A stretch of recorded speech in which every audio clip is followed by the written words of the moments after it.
Bro இங்கே வா bro இங்கே வா. சொல்லு ப்ரோ. ப்ரோ நான் ஒரு யோசிச்சிருக்கேன். இப்போ தூங்கும்போது நான் யோசிச்சேன் என்னன்னா, இப்போ விமான நிலையம் ஒரு இடத்துல வரப்போகுது, அதுக்கு பயங்கரமா எதிர்ப்பு இருக்கு. ஏன் அந்த இடத்துல வரணும்? இப்போ நான் ஒரு கான்செப்ட் சொல்றேன் பாருங்க. இப்போ கோயம்பேடு இருக்கு. இப்போ இந்த கோயம்பேடுல வருது அப்படின்னே எல்லாருக்கும் கூட்ட நெரிசல் வருது, எல்லாரும் ஒன்னா சேர்றாங்கனால அது பிரிக்கிறாங்க. வட மாவட்டத்துக்கு போறவங்களாம் இந்த பஸ் ஸ்டாண்டு போங்க, தென் மாவட்டத்துக்கு இந்த பக்கம் போங்க, இந்த சைடு போறவங்களாம் இங்கே வாங்க, கொங்குக்கெல்லாம் இப்படி போங்கன்னு சொல்லி பிரிச்சு அப்படி இப்படின்னு போயிட்டு கிளாம்பாக்கம்லாம் போட்டு விட்டாங்க. அதே மாதிரி நம்ம இந்த கான்செப்டே நம்ம இந்த விமான நிலையத்துக்கு வைக்கலாம். இப்போ கோயம்புத்தூர் போறவங்களாம் கோயம்புத்தூர்ல விமான நிலையம், திருச்சியில ஒரு விமான நிலையம், விழுப்புரத்துல ஒரு விமான நிலையம், கன்னியாகுமரியில ஒரு விமான நிலையம், திருவண்ணாமலையில ஒரு விமான நிலையம், இப்படி பிரிச்சு வச்சுட்டோம்னா எல்லாத்தையும் இன்டர்நேஷனல் ஆகிட்டோம்னா எல்லாரும் அங்கங்க இருந்து அவங்களுக்கு தேவைக்காக அங்கங்க போய்க்கலாம்ல.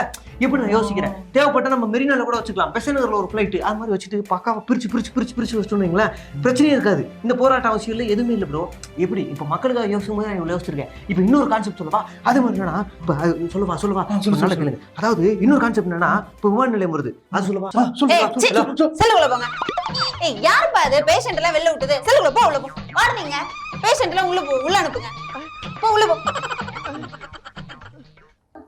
அங்க பாரு டான் டான் டடடன்னு ரீல்ஸ் எடுத்துட்டு இருக்கான் பாரு. அவனை உள்ள போ சொல்லுங்க. இந்த நேரத்துல என்ன வேலை இல்ல? எப்பா வார்டன் எல்லா பேஷண்டையும் உள்ள போ சொல்லு.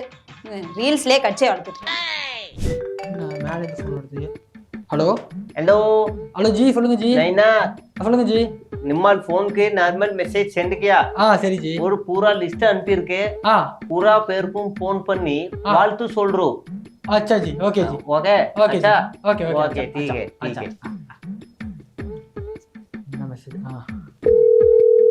ஹலோ சொல்லுங்க தம்பி நான் வந்து அந்த நாயனார் மகேந்திரன் பேசுறேன். சொல்லுங்க தம்பி பூக்கட்சில இருந்து பேசுறேன்பா, மாநில தலைவர். சரி சொல்லுங்க. சரியா தம்பி, ஃபர்ஸ்ட் போன் எடுத்தா வணக்கம் யாருங்கன்னு கேட்கணும்பா. வணக்கம் யாருங்க? தம்பி ஏதோ வேண்டாம் வரைக்கும் கேட்கற மாதிரி இருக்குப்பா அது. சரி சரியா தம்பி, வணக்கம் சொல்லிட்டு அப்ப நல்லா இருக்கீங்களான்னு கேட்கணும். சரி நீங்க கட் பண்ணிட்டு மறுபடியும் கூப்பிடுங்க, நான் சூப்பரா பேசுறேன். தம்பி ஹலோ ஹலோ வணக்கம், எப்படி இருக்கீங்க? நல்லா இருக்கீங்களா? சாப்பிட்டீங்களா? வீட்டுல எல்லாம் நல்லா இருக்காங்களா? தம்பி அதாவது கேட்கணும்னு கேட்க கூடாதுப்பா. என்னங்க நீங்க அப்ப பேசுனா அப்படிங்கிறீங்க, இப்ப பேசுனா இப்படிங்கிறீங்க, ஒரே கடுப்பா இருக்கு. வைங்க நீங்க போன வைங்க, அப்புறம் பேசுங்க. தம்பி சொல்ல வர விஷயத்த கட் பண்ணிட்டேன். இந்த லேடிக்கு ஃபோன் அடிப்போம். ஹலோ ஹலோ அம்மா எப்படிமா இருக்கீங்க? நல்லா இருக்கீங்களாம்மா? யாருங்க பேசுறது? அம்மா நான் தான் நாயனார் மகேந்திரன் பேசுறேம்மா. நைனாவா? எங்க நைனா வீட்ல இல்லையே. நைனாவா? அம்மா நைனா இல்லம்மா, நாயனார் மகேந்திரன் பூக்கட்சில இருந்து பேசுறேம்மா. நைனாவா? மைனா பூ விக்கிறீங்களா? மைனாவா? அம்மா பூ விக்கலமா, பூக்கட்சி அதுல பேசுறேன், அந்த மாநில தலைவர் நானு. நீங்க என்ன மாநிலம் பூ மைனா நைனான்ட்டு காலங்காத்துல போன வைங்க. ஏமா நீ வந்து அந்த கிளை செயலாளர் அவங்க தானமா? நீங்க கிளையா? என்ன கிளை? என்ன கிளையா? அம்மா நம்ம பூக்கட்சியில கிளை செயலாளர் தான் இருக்கீங்க. ஒன்னும் புரியலங்க, போங்க வைங்க போன வைங்க. என்னடா இது? ஹலோ ஹலோ தம்பி நான் வந்து அந்த பூக்கட்சியில இருந்து பேசுறேன்ப்பா, நாயனார் மகேந்திரன் பேசுறேன். சரி சொல்லுங்க, என்ன வேணும்? என்ன வேணுமா தம்பி? நீ அந்த கிளை செயலாளர் தானப்பா? நீங்க ரவி தானே? நீங்க நான் ரவி தாங்க. கண்ணன் சொன்னானா கிளை செயலாளர்னு? நான் அப்படி இல்லையே. கண்ணன் சொன்னானா? என்னப்பா 2 நாளைக்கு பேசுறியாப்பா ஒரு வார்த்தைய? தம்பி ரவி தானப்பா நீனு? அந்த கிளை செயலாளர் யாருமா? நீ யார் பேசுறது? முதல்ல பூக்கட்சி மாநில தலைவர்ப்பா. தெரியலையேங்க யாருன்னு. தெரியலையா தம்பி? உனக்கு தெரியலையாப்பா? நான் தான் பூக்கட்சியிலப்பா பாத்துருக்கேன். அதே கட்சி தாங்க. நீங்க யாரு? அதே கட்சியில இருந்துட்டு என்ன தெரியலையா? நீங்க யாரு? அப்பா உனக்கு வந்து தெளிவா சொன்னா புரியும்னு நினைக்கிறேன். நான் இதுக்கு முன்னாடி இந்த இலக்கட்சியில இருந்தேன்ப்பா. நான் வந்து அமைச்சரா இருந்தேன், பஸ் எல்லாம் ஓடுதுல்ல, அதுக்கு வந்து அமைச்சரா இருந்தேன் நானு. என்னமோ சொல்றீங்க, நீ யாருன்னே எனக்கு தெரியல. என்னமோ அமைச்சர்னு உளறீங்க நீங்க. கண்ணை வந்தோடனே போன் அடிங்க, அவன்கிட்ட நான் பேசிட்டு நான் இது மாதிரி பேசினாங்கன்னு சொல்றேன். வைங்க வாழ்த்து சொல்ல அடிச்சாலும் தம்பி ஏங்க இந்த மாதிரி தாங்க இருக்கு கட்சிக்குள்ள நிலைமை. போன் அடிச்சு வாழ்த்து சொல்லலான்னு பார்த்தாக்கா இந்த மாதிரி பேசினா என்ன பண்றது? கட்சி எங்கிட்டு போகுதோ. எப்பா நடைபயணம் ஆரம்பிக்க போகுதுப்பா, எல்லாரும் வந்துட்டீங்களா? ஐயோ எப்பா கூட்டத்தை பாருப்பா, தலைவரை பாக்குறதுக்கு நெடுக்க நிக்குதப்பா. ஐயோ சரிப்பா வந்துட்டீங்களா எல்லாரும்? சரி நம்ம கூட்டணி கட்சி அக்கா வானு அக்கா பேசுவாங்க. அக்கா தலைவர் போச்சுங்க நல்லா அக்கா, அப்பதான் சந்தோஷப்படுவாங்க. அனைவருக்கும் வணக்கம். அதுவும் குறிப்பா அன்பிற்கும் பாசத்திற்கும் பண்பிற்கும் உரிய வருங்கால முதலமைச்சர் நீங்க தாங்க, வேற வழி இல்ல, வேற ஆப்ஷன் இல்ல, நீங்க தான். என்ன பண்றது? அண்ணன் எடப்பாடியார் அவர்களுக்கு முதல் வணக்கம். இப்ப பார்த்தோம்னா அடுத்து வர எலெக்ஷன்ல நம்ம கூட்டணி தான் ஜெயிக்க போகுது. நம்ம அடுத்த ஆட்சியை பிடிக்க போறது முதலமைச்சர் வேட்பாளர் நம்ம எடப்பாடியார் தான், வேற வழி இல்ல. பாத்துக்கோங்க. இப்போ என்ன பண்றாங்கன்னா பீகாரையும் தமிழ்நாட்டையும் கம்பேர் பண்றாங்க. பண்ணலாமா அப்படி? ஏன்னா நம்ம இப்படி கம்பேர் பண்ணக்கூடாது. வளர்ந்த நாடுகள் இருக்குல்ல, அதோட தான் நம்ம கம்பாரிசன் எப்பவுமே இருக்கணும். ஆமா ஆமா, பீகாரை தமிழ்நாட்டோட ஒப்பிடவே கூடாது. தமிழ்நாட்டை பெரிய பெரிய நாடுகளோட தான் ஒப்பிடணும். ஏன்? தமிழ்நாடு வளர்ந்துருக்குது, பீகார் தேஞ்சு போய் கிடக்குது. அதுதான் உண்மையாது. இப்போ பீகாரை பொறுத்த வரைக்கும் வறுமையோட எண்ணிக்கையில 100 பேர் 34 பேர் வறுமையில இருக்காங்க.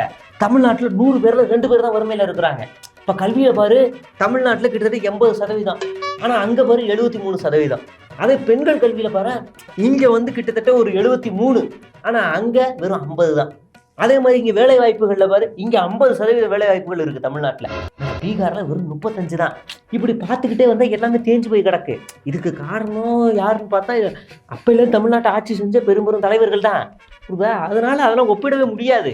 இவங்க கையில் கொடுத்துட்டா நாசமாக போயிடும் தமிழ்நாடு. அதுதானே. பேசி முடிச்சிட்டீங்களா? என்ன கேரக்டர் உங்களுக்கு? இதுதானே, அதுலயே பேசணும். கேரக்டர் விட்டு வெளில போயெல்லாம் பேசக்கூடாது. நாங்க கேரக்டருக்கு தகுந்த மாதிரி பேசுங்க. அதாவது இன்றைய தினம் பார்த்தீங்கன்னா கோவில்னாலே நிறைய பேருக்கு உறுத்துது. ஏன் உறுத்துது? நீங்கள் எல்லாம் கோவிலுக்கு வந்து காணிக்கை போடுறீங்க. அந்த காணிக்கையை என்ன பண்ணணும்? கோவிலை விரிவுபடுத்துறதுக்காக பயன்படுத்தணும். அதை விட்டுட்டு இப்போ இருக்க அரசாங்கம் கல்லூரி கட்டுறாங்க. எவ்வளோ பெரிய சதி செயல், எவ்வளோ அநியாயமான சதி பயிர் பாருங்க, எவ்வளோ மோசமான செயல். கோவிலுக்கு வர நிதியை அங்கே தான் பண்ணும். கல்லூரி படிப்புக்கு செலவு பண்ணலாமா? படிப்புக்கு யாராவது செலவு பண்ணுவாங்களா? எவ்வளவு மோசமான அரசா இருக்கு பாருங்க, சதி செயலா அரசா இருக்கு பாருங்க.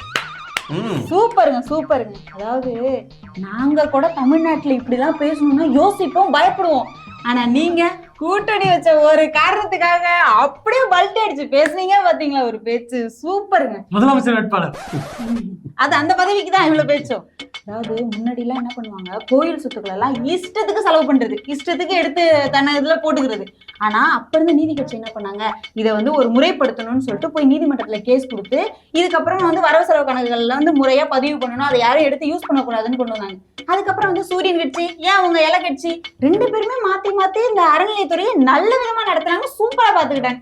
ஆனா நீங்க இந்த முதலமைச்சர் வேட்பாளர் பதவிக்காக என்னவா வல்ட்டி அடிக்கிறீங்க? தம்பி துண்டை கொடுப்பா, உன்ட்ட சும்மா தானே இருக்கு, அண்ணனை பார்த்து கத்துக்கோ. இந்தாங்க உங்களுக்கு தான் போட்டுங்க அண்ணன். அதாவது நம்ம தமிழ்நாட்டுல என்ன சொல்லுவோம், மாதா பிதா குரு தெய்வம். அதாவது குருவுக்கு அப்புறம் தான் நம்ம தெய்வத்தையே வச்சிருக்கோம். அப்படி கல்விக்கு நம்ம முக்கியத்துவம் கொடுத்துட்டு இருக்கோம். அப்படி கல்விக்காக யூஸ் பண்ற காசை போய் நீங்க இப்படி கேள்வி கேட்கறீங்களே, எதுக்கு அதை யூஸ் பண்றோம்? நம்ம வீட்டு பிள்ளைங்க படிக்கிறதுக்காக கல்லூரியில தானே அதை போடுறோம். அதையெல்லாம் கேள்வி கேட்கிற அளவுக்கு வளர்ந்துருக்கீங்க பாருங்க, ரொம்ப பெருமையா இருக்குங்க எனக்கு. என்ன தலைவரே, முழுசா மாதிரி வேற ஆளா நிக்கிறீங்களே தலைவரே, என்ன இதெல்லாம்? இது ஒரு வழி பாதை. ஒன்னு ரைடு வந்து அழிக்கும், இல்லைன்னா காவி வந்து காக்கும். சரி தலைவரே, நீ இங்க வாயை புழக்காம இந்த லேடிஸ் எல்லாம் அந்த மரத்துக்கு நீங்க அந்த பக்கம் நிக்கிறாங்க, இங்க இன்னும் புறணி பேசிக்கிட்டு இருக்காங்க, என்ன பண்ணிக்கிட்டு எல்லாரையும் ஒண்ணு சேர்த்து வண்டிக்கு முன்னாடி வந்து ஆர்த்தி எடுக்க போ. வெயிலுக்கு வாங்கம்மா, ஏன் நேரில் நிக்கிறீங்க? வெயிலுக்கு வாங்க, உள்ள வாங்க. தலைவரை பார்க்கணும், வெயிலுக்கு வாங்க. இங்க பாருங்க, யாரும் வரமாட்டாங்க. உன்னோட சயின்டிஸ்ட் மூளை நீ யூஸ் பண்ணுங்க. ஆமா, சயின்டிஸ்ட் மூளை A+B². அம்மா இங்க உள்ள வாங்க, வெயில்ல தான் வந்து இது இருக்கு, விட்டமின் டி இருக்கு. வெயிலுக்கு வாங்க. அட அம்மா வாங்க, வெயிலுக்கு வந்து நில்லுங்க. எப்பா நாங்க மட்டும் வெயிலுக்கு வரணுமா? உங்க தலைவருக்கு விட்டமின் டி வேணாமா? அவரையும் ஏசி பஸ்ல இருந்து கீழே வர சொல்லுங்க. கேட்டீங்களா? இல்ல நான் எதுவும் கேட்கல. எல்லாரும் அடுத்த ஸ்பாட்ல முன்னாடி வண்டிக்கு முன்னாடி நிக்கணும், இல்லைன்னா உனக்கும் விட்டமின் டி தான். வண்டி திருப்புங்க.